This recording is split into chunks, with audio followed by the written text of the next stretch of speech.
I remember the last time I heard someone speak in my own tongue. I remember the last time I heard someone speak in my own tongue. It was not in battle, not in rage, not in the wild noise of many voices. It was in a valley that had gone hollow with winter. The snow lay thin and hard like old bone. The wind moved, but it did not sing. It only scraped. Once that place had been thick with sound, children shouting over one another, elders clicking their tongues in warning, women laughing over a burned piece of meat, men arguing over tracks in the mud. Our words used to fill the low sky until it felt heavy with us. You could close your eyes and know you were not alone. That last day, I could count our voices on one hand. We had pulled in from every direction we knew. The high rocks where the wind could pick you up like a child and throw you. The thick woods where the snow fell in clumps from the branches and buried the paths. The river mouths where the ice had grown teeth that tore boats apart. We left behind sleeping places, old fire circles, bones of the ones we could not carry. We thought, if we come close, if we make one fire instead of many, the winter will pass and we will spread out again, like we always did. But the valley did not sound right. The fire was too small for how big the cold had become. The smoke went straight up, thin as a finger. Around it, our bodies made a tight ring. Everyone turned toward the flames as if there was nothing else left to look at. When my sister spoke, it almost startled me. She said my name the way it had been said when there were many of us. The sound rose and fell with all the old weight and playfulness, like it had space to travel through, like it could bounce off other skulls and come back changed. But there were no other skulls.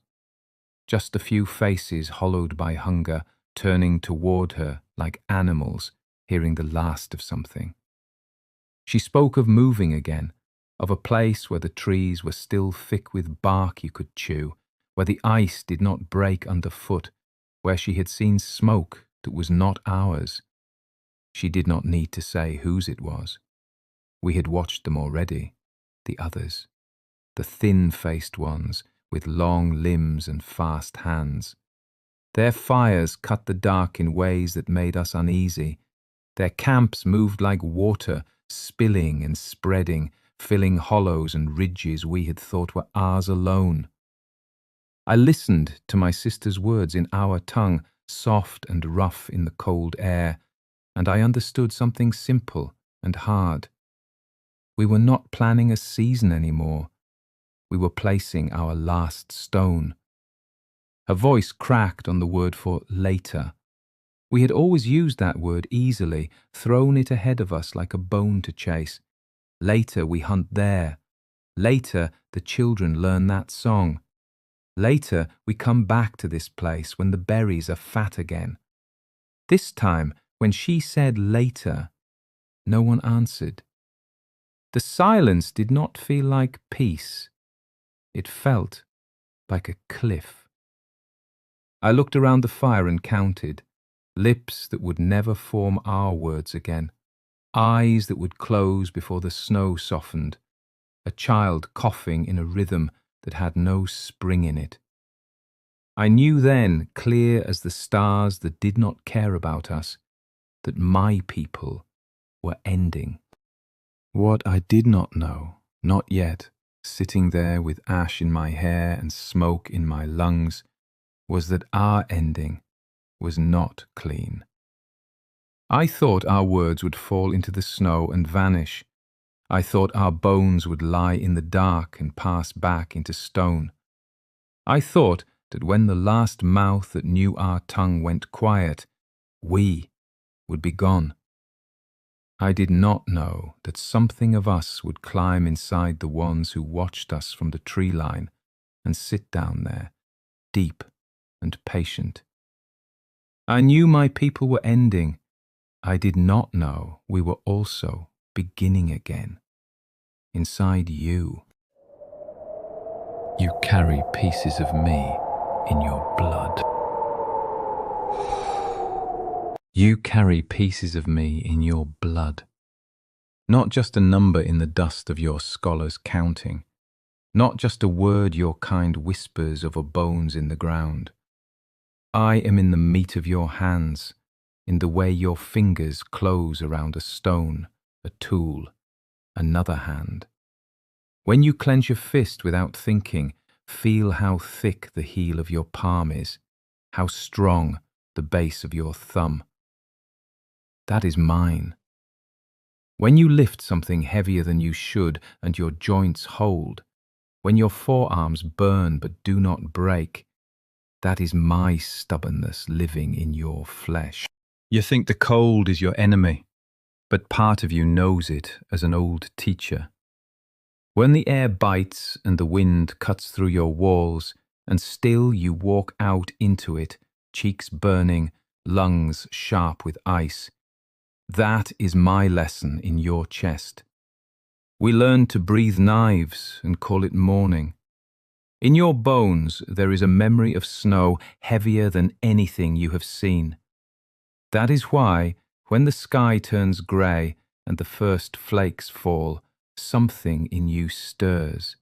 Not fear, not joy, just a quiet readiness, like a wolf lifting its head. Your fears are mine too.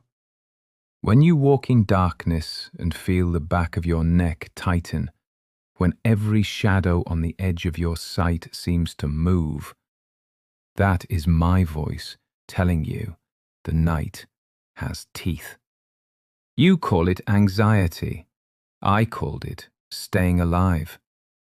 And your love of fire, that fierce pull you feel toward the smallest flame, the way your gaze sinks into it and will not look away, that is my worship still burning. We gave the dark a second sun and sat with our faces turned to it, just as you do now in your glowing caves. You flinch from snakes before you know their shape.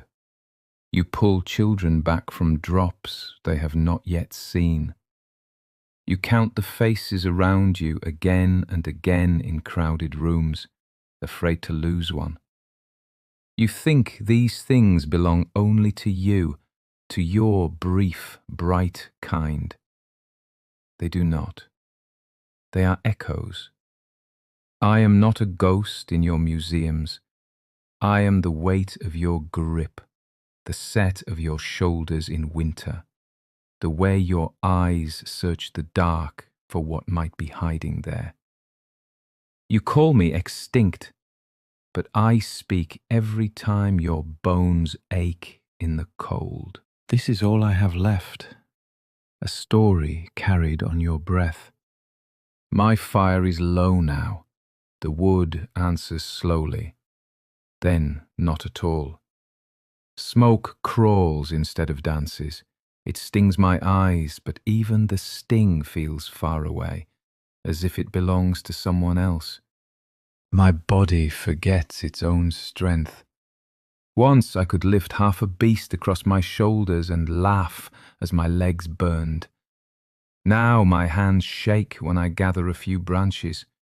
My breath comes shorter, like steps in deep snow near the end of the day.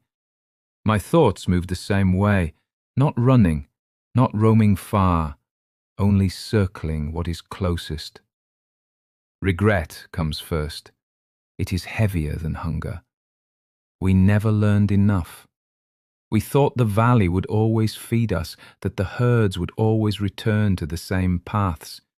We did not learn to shape the world the way you do. We learned only to endure it. Perhaps that was not enough. Then guilt. We told ourselves the world was hard, so we were allowed to be hard with each other. In the lean winters, when the bones cracked easier than the ice, we did things I do not want your children to dream. We took from the weak. We left some behind. We told ourselves it was the sky's cruelty, not our own. But my hands remember every shoulder I pushed away, every eye I refused to meet. I see the first of your kind again in the snow-lit trees.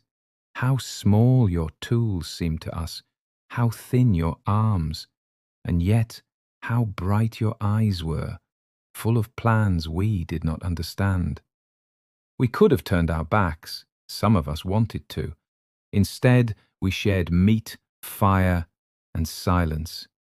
We told ourselves we were only curious, but a part of me knew. A door was opening, and once you stepped through, we would not follow. And then the child, the one who was not only mine, not only yours. I remember the weight of that small body, the way those eyes held both our storms. I was afraid of what it meant, of what it erased, of what it promised. I did not always hold that child the way I should have. I loved, and I flinched from my own love. That is a wound I carry into this last cold. Yet gratitude comes too, soft as ash, quiet as the last light in the coals. Some part of me will not vanish into the dark between stars. It walks in you, in the way you brace when the wind howls at your door, in the way your jaw sets when you refuse to kneel to fear, in the way you reach for another hand in the dark instead of curling in alone. My world is ending, but not all of me is lost. When your breath clouds in winter air, when your bones ache before the snow, when you feel something old and stubborn whisper that you can endure a little longer, that is me, still speaking. So listen, you who carry my shadow in your blood. When the world feels too sharp, when the cold presses close, and you wrap your arms around yourself and do not know why you will not give up, remember, there was once a small fire in a dying man's hands, and he chose to speak instead of staying silent. Remember me when you feel the cold. It is me asking you not to forget. When you breathe out, my story goes with it. If it's settled anywhere inside you, leave it here for me, in your words. Tell me in the comments where you feel the cold most sharply, in your body or in your world. If you want to carry more lost voices like mine, follow this trail. Like this confession so others can find it in the snow. Share it with someone who thinks they already know our story, and subscribe so you are there when the next forgotten mind begins to speak. Do not let this be the last time the dead are allowed to talk.